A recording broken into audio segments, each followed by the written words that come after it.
The main theme in modern popular music is love.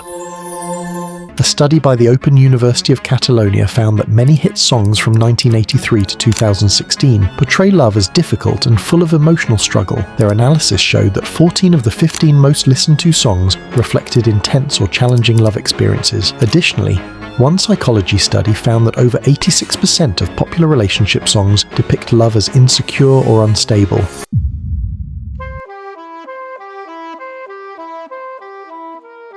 Music has been with humanity since the very beginning. Long ago, we used it to express emotion, tell stories, and connect with one another.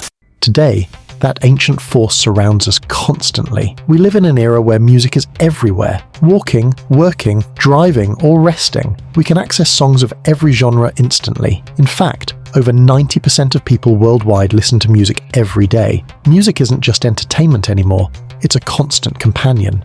And here's what most of us overlook. Your brain is always learning. Neuroscience shows that the human brain remains remarkably plastic throughout life. That means it is constantly changing, adapting, and rewiring itself based on repeated experiences. When an idea, emotion, or message is encountered repeatedly, the brain begins to treat it as important. Over time, repetition turns exposure into belief. The brain doesn't question repeated input. It reinforces whatever it sees and hears most often. And eventually those external messages move inward. They become your internal dialogue. Now look at the stories you consume. Think honestly about the narratives you take in every day. Social media, movies and TV, conversations, and especially music. Now pause and look at popular music today. What does it mostly portray? Heartbreak, loss, betrayal, loneliness, lust, emotional instability. Even songs considered good often sell unrealistic fantasies or shallow connections. Sadness has become the dominant emotional tone, not peace, not stability. Let's focus on love songs because love is one of the most powerful themes in music. But what kind of love is being portrayed? Insecure love, temporary love, love that breaks, leaves, cheats, or collapses. Why does this matter? Because love is central to human life. Every one of us exists because two people formed a bond. We are social beings. We are wired for connection. We want to love, be loved, build trust, and feel safe with someone. Yet today, most conversations about relationships revolve around why love fails, why it hurts, why it doesn't last. So the real question becomes, what kind of love are we learning, and who is teaching us?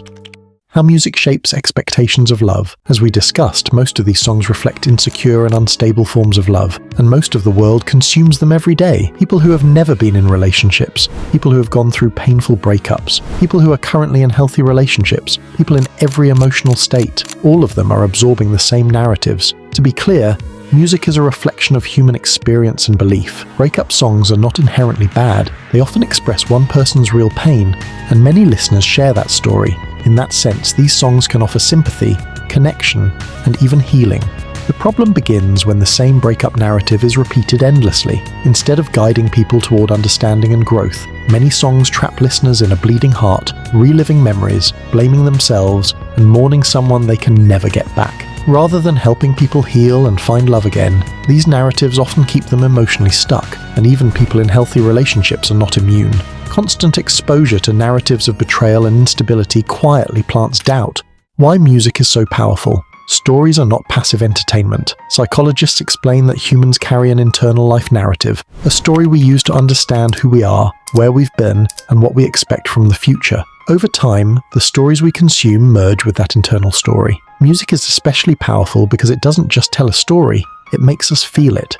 Psychologists and neuroscientists describe this as narrative transportation. When we listen to emotional music, the brain activates similar neural circuits to those involved in real experiences. That's why heartbreak songs don't just describe pain, they recreate it. And when these emotional patterns repeat daily, through playlists, reels, and algorithms, the brain strengthens them. As neuroscience famously puts it, what fires together, wires together. Slowly, a mental template forms for what love usually looks like. Pain before peace, loss before stability, fear before trust. Even if that hasn't been your experience, your brain begins to expect it.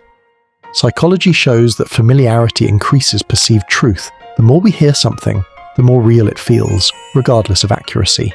So when betrayal, insecurity, and temporary love are repeated thousands of times, they begin to feel normal, even inevitable. For someone who has never been in love, these songs shape expectations built on fear. For someone healing, they keep wounds open.